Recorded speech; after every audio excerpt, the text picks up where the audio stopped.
நம்ம இல்லத்திற்கு உங்களை அன்போடு வரவேற்கிறேன். இன்றைக்கி நம்ம இல்லத்தில் ரொம்ப சத்தான சுவையான ஒரு சாதம் தான் பார்க்க போகிறோம். வேறு ஒன்றும் இல்லைங்க, பருத்திப்பால் சாதம் தான். இந்த பருத்தி கொட்டை இது வந்து எத்தனை பேர் பார்த்துருக்கீங்கன்னு தெரியாது. இந்த பருத்தி பஞ்சு எடுக்கிறோம்னா அதனுடைய சீடு இதை வந்து நம்ம கடைகளில், நாட்டு மருந்து கடைகளில், நார்மல் மளிகை கடைகள்லேயே கிடைக்கும். இது வந்து நான் ஒரு 175 கிராம் எடுத்துருக்கிறேன். 3/4 கிலோ அரிசிக்கு. நீங்கள் ஒரு படி கூட அரிசி போட்டுக்கலாம், 1 கிலோ கூட இதுக்கு செல்லும். அவ்வளோ பால் வந்துச்சு. இதை நைட்டே நம்ம ஊற வச்சிடணும், நாளை மறுநாள் செய்யணுன்னா. இந்த பாருங்கள், நல்லா ஊறி இந்த மாதிரி இருக்கும். நல்லா மூழ்கிற அளவு தண்ணி ஊற்றி வச்சுக்கோங்க. இதை நல்லா பிசைஞ்சு நல்லா கழுவிக்கோங்க. ஊற வைக்கிறதுக்கு முன்னாடியே கூட அதில் தூசி பஞ்சுலாம் இருந்துச்சுன்னா எடுத்துருங்க.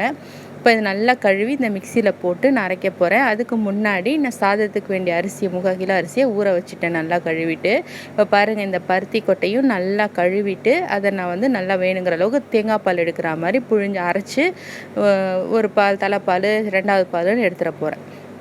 அந்த மாதிரி எடுக்கும்போது நிறையா வந்துச்சு எனக்கு அப்போ தான் தோணுச்சு 125 கிராமே 3/4 கிலோ அரிசிக்கு போதுமானதாக இருக்கும்னு தோணுச்சு. இருந்தாலுமே இது நிறையா ஊற்றி தேங்காய் பாலை கம்மி பண்ணிக்கலாம் அப்படின்னு சொல்லிட்டு நான் தேங்காய் பால் தனியாக எடுக்காமல் நான் வந்து எனக்கு ரெடிமேட் தேங்காய் பால் எனக்கு இருந்துச்சு, அதை வந்து நான் யூஸ் பண்ணிக்கிட்டேன். ஏன்னா நிறைய தண்ணி ஊற்றி நான் பால் எடுத்துட்டேன். அதனால் இது வந்து எங்கள் பெரியம்மா செஞ்சு நான் சின்ன பிள்ளையில் சாப்பிட்டது. அது இப்போ சாப்பிட்டு பார்க்கணுன்னு எனக்கு திடீர்னு ஆசை வந்ததுனால நான் தடவையாக நான் வீட்டில் செய்கிறேன். அந்த ரெடிமேட் பாலை இந்த தண்ணி பால்லையே கலந்து நான் எடுத்து வச்சுக்க போகிறேன். அப்போ தான் அந்த சாதத்துக்கு தேவையான தண்ணி அளந்து ஊற்ற கரெக்டாக இருக்கும்.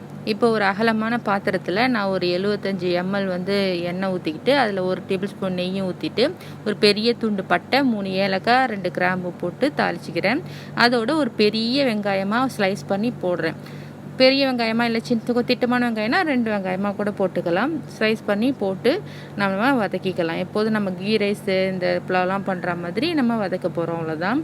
இதுக்கு ரொம்ப பெரிய இன்க்ரீடியன்ட்லாம் தேவையில்லை. ரொம்ப சிம்பிள் தான் செய்கிறது. அந்த பருத்தி கொட்டை அரைச்சி தேங்காய் பால் எடுக்கிறது மட்டும்தான் வேலை.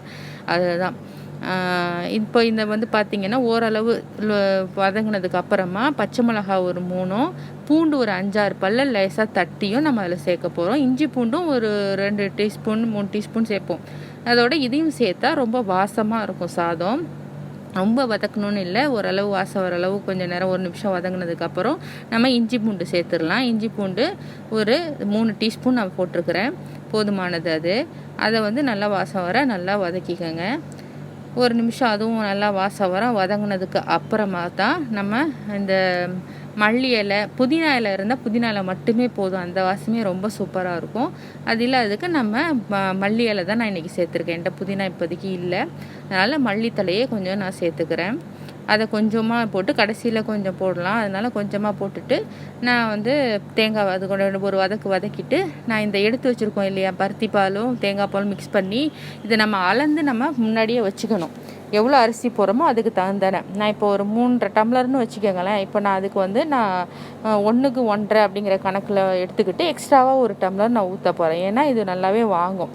ஆறிட்டா சாதம் வந்து நல்லா பொலனே வந்துடும். அதனால் அந்த மாதிரி அளந்து வச்சுக்கிட்டு அதை அப்படியே நான் ஊற்றுறேன். இப்போ நீங்கள் தேங்காய் பால் எடுத்திங்கன்னா ஒரு சின்ன தேங்காய் பால் எடுத்துக்கோங்க.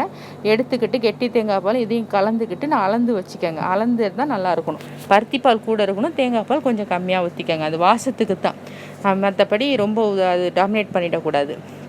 இப்போ அந்த அளந்த தண்ணியை ஊற்றி நம்ம லேசாக கொதி வரும்போது அரிசி போட்டுடணும். தேவையான உப்பை சேர்த்து பாருங்கள், லேசாக சைட்லலாம் அப்படியே பொங்க ஆரம்பிக்கும்.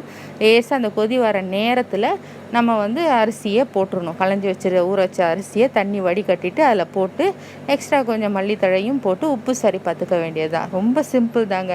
ஆனால் இதில் அவ்வளோ சத்து இருக்குது. இதில் வந்து கஞ்சி காய்ச்சி காலையில் குடிக்கிறது ரொம்ப சத்து. அதுவும் நம்ம சேனலில் பின்வரும் நாட்களில் நான் போடுறேன். ரொம்ப சத்தானது. மாதத்தில் ஒரு தடவையாவது கஞ்சி மாதிரியோ இல்லை இந்த மாதிரி சாதம் மாதிரியோ செஞ்சு சாப்பிடுங்க. குழந்தைங்கள் கூட கண்டுபிடிக்க முடியாது. எங்கள் வீட்டில் பெரியவங்க கூட கண்டுபிடிக்க முடியல. வெறும் தேங்காய் பால் சாதம்னு சொல்லி ஜஸ்ட்டு கலர் மட்டும் மாறிடுச்சு அப்படின்னு சொல்லி தான் கொடுத்தேன். யாருக்குமே தெரியல, ரொம்பவே ரசித்து சாப்பிட்டாங்க. இப்போ பார்த்திங்கன்னா நான் அரிசி போட்டுட்டேன், மல்லித்தழையும் தூவிட்டேன். இப்போது நல்லா கொஞ்சம் தண்ணி சுண்டுற அளவுக்கு வச்சுட்டு நம்ம எப்போதும் சாதம், நம்ம பிரியாணி இது நெய் சாதம்லாம் எப்படி தம் போடுவோமோ அந்த மாதிரி தம் போட வேண்டியதாக. பாருங்கள், நல்லா கொதித்து தண்ணி வற்றிடுச்சு. இந்த ஸ்டேஜில் நான் கீழே தோசைக்கல் வச்சு அதுக்கு மேலே மூடி வெயிட் வச்சு நான் தம் போட்டுறேன். இப்படி வச்சு ஒரு 15 நிமிஷம் அப்படியே விட்டுட்டு அடுப்பு ஆஃப் பண்ணிடலாம். அவ்வளோதான், சூப்பராக தம் ஆகிடும். இதை குக்கர்லேயும் நம்ம செய்யலாம். குக்கர்லேயும் நார்மலாக புலாவ் செய்கிற மாதிரி ஒரு விசில் விட்டு ஒரு 7 நிமிஷத்தில் குக்கர் ஆஃப் பண்ணால் இதே மாதிரி பொல பொலன்னு சூப்பராக கிடைக்கும். பாருங்கள் எவ்வளோ சூப்பராக இருக்குன்ட்டு. ரொம்ப நல்லாயிருக்கும்.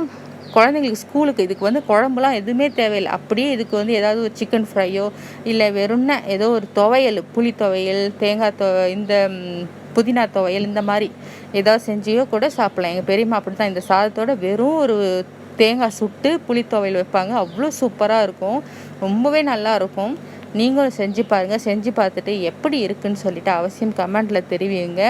மீண்டும் ஒரு சத்தான சுவையான ரெசிபியோடு சந்திப்போம். ஓகேவா? இந்த வீடியோ உங்களுக்கு நிச்சயம் பிடிச்சிருக்குன்னு நினைக்கிறேன். யூஸ்ஃபுல்லாக இருந்திருக்கும்னு நினைக்கிறேன். இந்த வீடியோ உங்களுக்கு பிடிச்சிருச்சுன்னா லைக் பண்ணுங்கள். மறக்காமல் சப்ஸ்கிரைப் பண்ணிவிடுங்க. தேங்க்ஸ் ஃபார் வாட்சிங்.